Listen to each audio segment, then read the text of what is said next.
श्री सच्चिदानंद सद्गुरु साईनाथ महाराज की जय।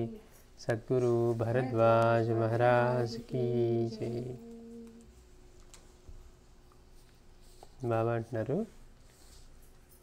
పనిచేయి, దేవుని నామం ఉచ్చరించు, సద్గ్రంథాలు చదువు, పోటీలు వంతులు కీచులాటలు మానితే దేవుడు కాపాడుతాడు అని చెప్తున్నారు.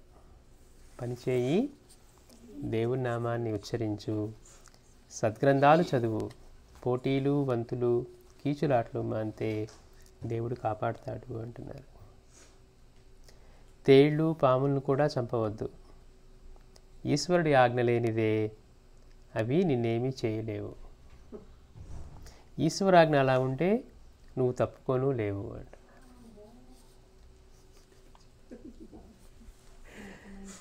తేళ్ళు పాములను కూడా చంపవద్దు, ఈశ్వరుడి ఆజ్ఞ లేనిదే అవి నిన్నేమీ చేయలేవు. ఈశ్వరాజ్ఞ అలా ఉంటే నువ్వు తప్పుకోను లేవు అంటున్నారు.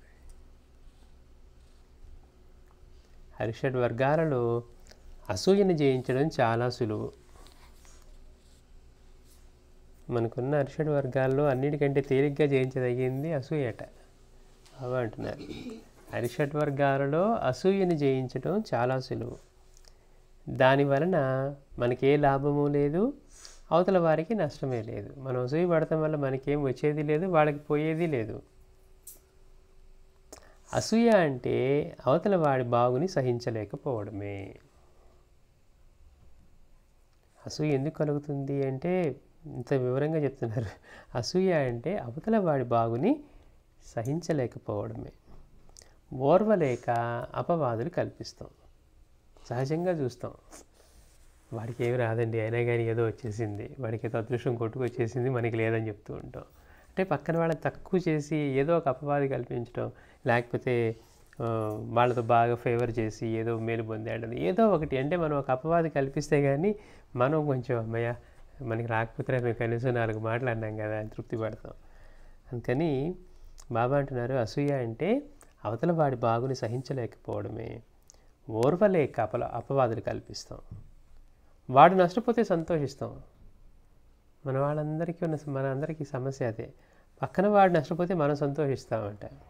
వాడు బాగుపడితే సహించలేము, పక్కన వాడు కనుక నష్టపోతే సంతోషిస్తాం. ఇదేం మంచి?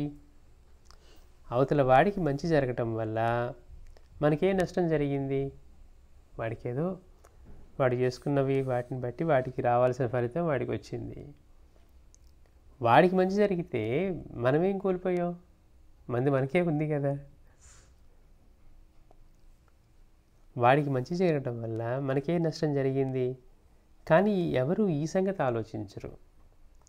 వాళ్ళు బాగుపడితే మనకే మేలు జరిగినట్టుగా భావిద్దాం. పక్కన వాడు బాగుపడితే మనకే మేలు జరిగినట్లుగా భావిద్దాం. లేదా మనము ఆ మేలును పొందే యత్నం చేద్దాం.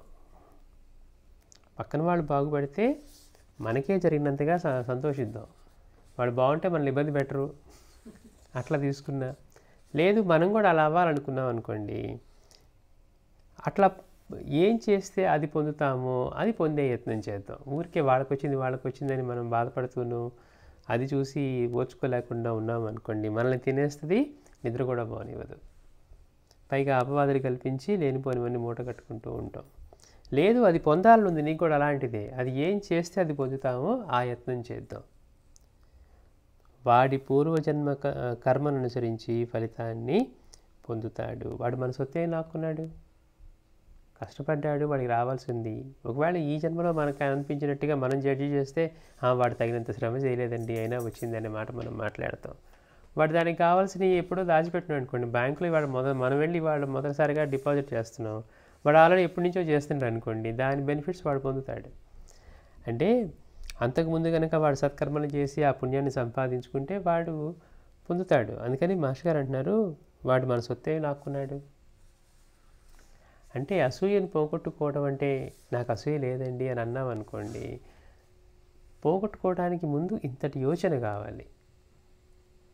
ఎంత బలమైన యోచన! అవును, వాడు బాగుపడ్డాడు, కష్టపడ్డాడు, చదువుకున్నాడు, రాత్రి పగలు లేకుండా కష్టపడి సంపాదించుకున్నాడు, వాడికి రావాల్సినది వాడికి వచ్చింది, పైగా వాడు శ్రమ చేశాడు, నీ శ్రమ చేయకుండా హాయిగా కూర్చొని నేను ఎట్లా పడితే అట్లా కాలక్షేపం చేస్తూ నేను అలా అవ్వలేదు, అంతకంటే ఎక్కువ వాళ్ళది అనుకున్నాం అనుకోండి, అంతకంటే తెలివి తక్కువ తనం ఏముంటుంది? లేదు, నేను కూడా అలా పైకి వెళ్ళాలనుకుంటే దానికి తగ్గట్టుగా మనం కూడా కష్టపడి మనం కూడా పొందాలి అనుకోవాలి అని. ఎప్పుడైతే మనం ఇలాంటి యోచనని పెంచుకుంటామో, పక్కన వాడు బాగుపడితే మనమే బాగుపడినంతగా భావిస్తామో, అప్పుడు అసూయ తగ్గడానికి అవకాశం ఉంది. లేకపోతే నాకు అసూయ లేదండి, నాకెందుకు ఉంటుంది అసూయ అనే మాట మాట్లాడామనుకోండి, అసూయ ఎందుకు ఉండకూడదో మనకు తెలియదు, ఎందుకు వస్తుందో తెలియదు. అందుకని ఎప్పుడైతే బాబా చెప్పిన మాటలు అర్థమయ్యి మనకి వాడు నిజంగా బాగుపడతాం వల్ల వాడు బాధల్లో ఉన్నాడు అనుకోండి, వాడు వచ్చి మన ప్రతిసారి ఇబ్బంది పెడుతూ ఉన్నాడు, అవి కావాలండి ఇవి కావాలండి, ఆ సహాయం చేస్తారా ఈ సహాయం చేస్తారా అని. ఒకసారి చేస్తాం, 2 సార్లు చేస్తాం, 3 సార్లు చేస్తాం, అబ్బా వీడికి ఒకసారి చేయబట్టి కదా వీడు విసిగిస్తున్నాడు, ఈసారి చేయనంటే సరిపోద్ది, ఇంకొకరిని చూసుకుంటాడు అనుకుంటాం. అంటే వాడు పక్కన వాడు బాగుపడితే మనమే బాగుపడినట్లుగా భావిద్దాం. లేదా అలాంటిది పొందాలనుకుంటే అది పొందే యత్నం చేద్దాం అని బాబా అంటున్నారు. అందుకని అరిషడ్వర్గాలలో అసూయని జయించడం చాలా సులువట. ఎవరి సేవను ఉచితంగా తీసుకోవద్దు, అది మన నియమం కావాలి అంటున్నారు. మనం నియమాలు పెట్టుకుంటూ ఉంటాం, బాహ్యమైనవి ఎన్నో నియమాలు పెట్టుకుంటూ ఉంటాం, పాటించినా పాటించకపోయినా. కానీ మనకి రుణానుబంధాలు ఇవన్నిటి మీద అవగాహన లేకపోవటం వల్ల ఎవరిదన్నా మనం ఫ్రీగా వస్తుంది అంటే అమ్మయ్య ఇది మనం ఖర్చు పెట్టకుండా కష్టపడకుండా వచ్చింది అని తీసుకొని దానిలో జరిగే ఇబ్బంది ఏంటి, దానివల్ల నష్టం ఏంటి అనేది మనకి అవగాహన కూడా లేకపోవటం వల్ల ప్రకృతిలో ఏది ఫ్రీగా లభించినా తీసేసుకుందాం అనిపిస్తుంది. కానీ బాబా ఏం చెప్తున్నారు? ఎవరి సేవను ఉచితంగా తీసుకోవద్దు, ఎవరి సేవని కూడా ఉచితంగా పొందవద్దు. వాడెవడో పిచ్చోడండి అక్కడి నుంచి ఇక్కడ దాకా లిఫ్ట్ ఇచ్చాడు, కనీసం డబ్బులు కూడా అడగలేదు అన్నాం అనుకోండి, అంటే ఏంటి, వాడు చేసిన సేవకి మనం రుణపడిపోయాం. ఏదో ఒక రూపంలో సేవ చేసి మళ్ళీ అది చెల్లించుకోవాల్సిందే. వాడు ఇక్కడ తీసుకోకపోయినా మొహమాటానికి వదిలేండి పర్లేదని వెళ్ళిపోతాడు. కానీ చూడండి అంత దూరం నుంచి వెళ్తే వాళ్ళు ఏమి ఇవ్వలేదు అనే మాట అక్కడ అన్నా అంటే అయిపోయిందట, పడిపోయింది. మనం ఏమనుకుంటున్నాం, పైసా ఖర్చు లేకుండా మనల్ని ఇక్కడ దాకా తీసుకొచ్చాడు అనుకుంటున్నాం. అందుకని ఎవరి సేవను ఉచితంగా తీసుకోవద్దు. ఎంత అద్భుతంగా ఆచరణలో చూపించారో బాబా, మాస్టర్ గారు వీళ్ళందరూ. మనం గత వారం కూడా చెప్పుకున్నాం, గత వారం అంతకుముందు వారం. చిన్న నిచ్చిన ఇటు నుంచి అటు పెడితే బాబా 2 రూపాయలు ఇచ్చేవారా? బాబాకి వచ్చి మంగళవాడు వచ్చి ఆయనకి మీసాలుగా ఇవి కత్తిరించి తర్వాత తల గురికి ఇది చేస్తే ఇలా తీసి అలా ఇచ్చేవారట. వాడు చేసే పని కంటే కూడా ఎన్నో రెట్లు ఎక్కువ ఇచ్చేవాడు. మనమైతే నీకు అంతా లెక్క పెట్టుకొని ఇస్తాం, లేదు కొంచెం తక్కువ తీసుకోకూడదా అంటాం. కానీ బాబా దగ్గరికి వచ్చేసరికి ఏం చెప్తున్నారు? అదే మనం ఎవరికన్నా మనం ఆఫీసులో పనిచేసినప్పుడు మనకి ఇవ్వాల్సిన దానికంటే ఎక్కువ ఇస్తే మనం అంటాం, అబ్బాయి ఎంత మంచి మేనేజ్మెంట్ అండి, అసలు ఏం చూసుకుంటారు మనల్ని అంటాం. మన దగ్గరికి వచ్చేసరికి ఇలా అంటాం. మనం ఇవ్వాల్సి వచ్చేసరికి ఎందుకు ఇంత అడుగుతున్నావు, మీరు రెగ్యులర్ కస్టమర్స్ కదా కొంచెం తగ్గించుకోవచ్చు కదా అంటాం. అంటే మన ఆలోచన మనల్ని పెట్టుకున్నప్పుడేమో మనం పెట్టుకోకుండా ఎంతసేపటికి ఏం చేస్తాం, మనమే లాభపడాలి అనేదిగా చూస్తాం. రెండవది, సేవని మాత్రం ఉచితంగా తీసుకోవద్దు అంటున్నారు. ఎవరి సేవను కూడా ఉచితంగా తీసుకోవద్దు, ఇది మన నియమం కావాలి. నియమాలంటే నేను స్నానం చేయకుండా భోజనం చేయనండి, మంచిదే. కానీ అవే కాదు నియమాలంటే.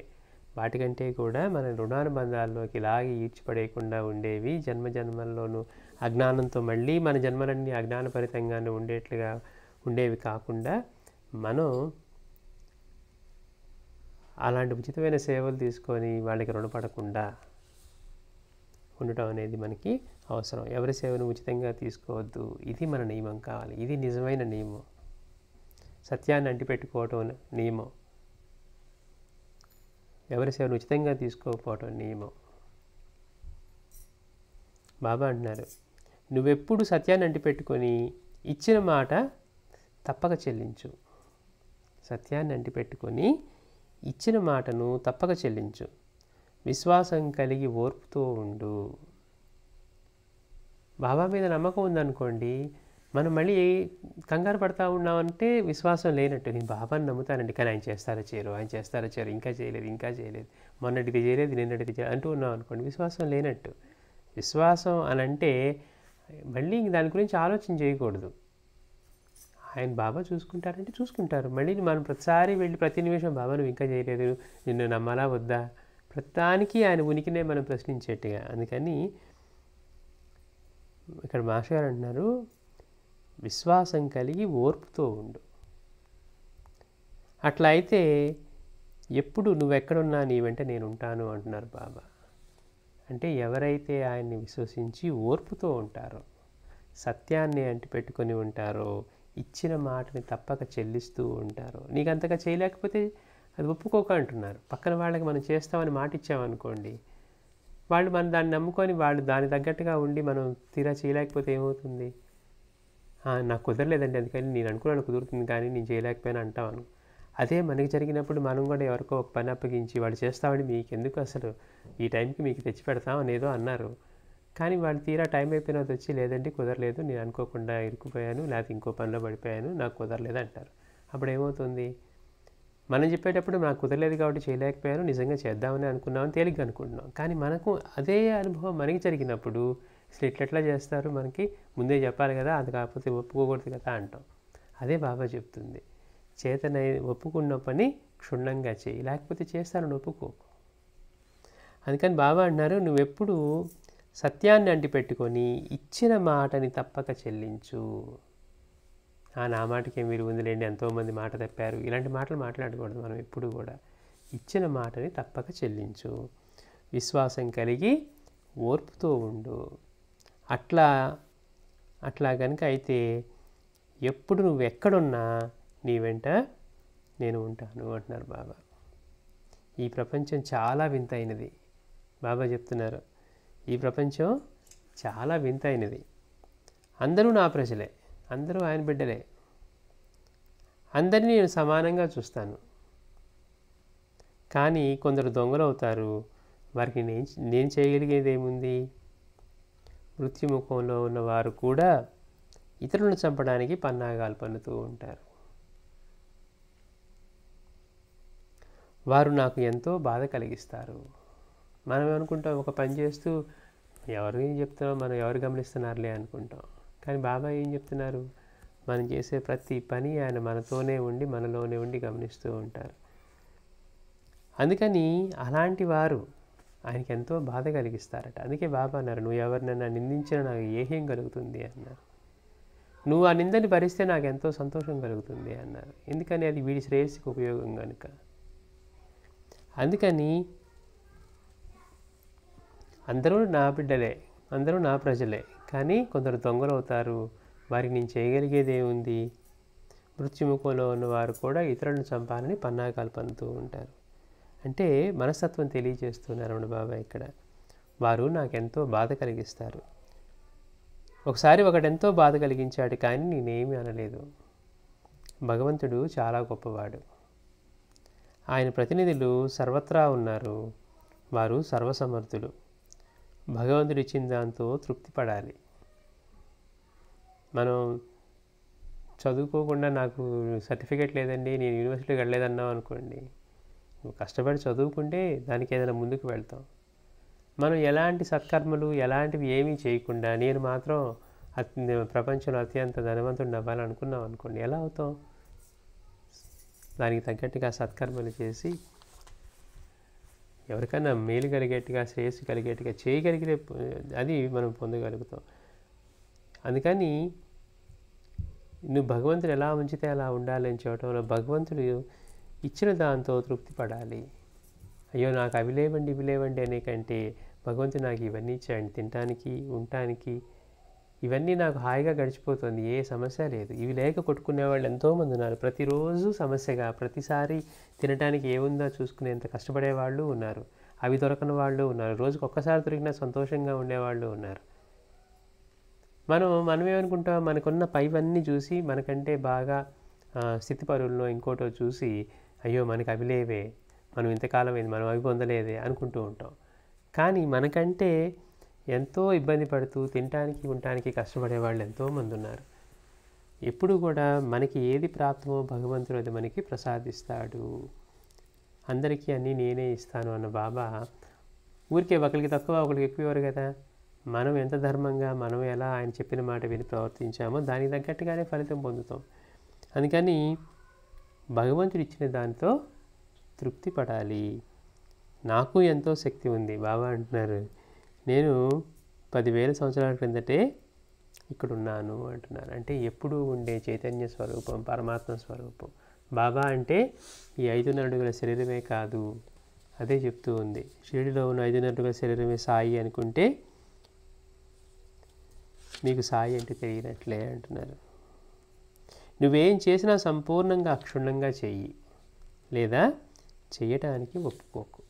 ఊరికే మనం ఏముందండి అది చేసేస్తామని ఊరికే మనం మాట్లాడేసి ఆ పని చేయకపోతే, చేయనప్పుడు మనకు అనిపించే దానికంటే ఆ పనిని కోసం ఎదురు చూస్తూ ఉండి అది ఆ సమయానికి మనం అందచేయలేకపోతే వాడికి ఎంత ఇబ్బంది కలుగుతుందో ఆలోచిస్తే, ఆ స్థానంలో మనల్ని పెట్టుకుంటే అప్పుడు అర్థమవుతుంది మనకి, మనం నమ్ముకోబట్టి ఎంత దెబ్బతిన్నాం అనేది అప్పుడు అర్థమవుతుంది. అరే ఈ క్షణంలో ఇప్పుడు ఏం చేయాలి, మనం వేరే ఆల్టర్నేటివ్ కూడా చూసుకోలేదే అని అనుకున్నాం అనుకోండి.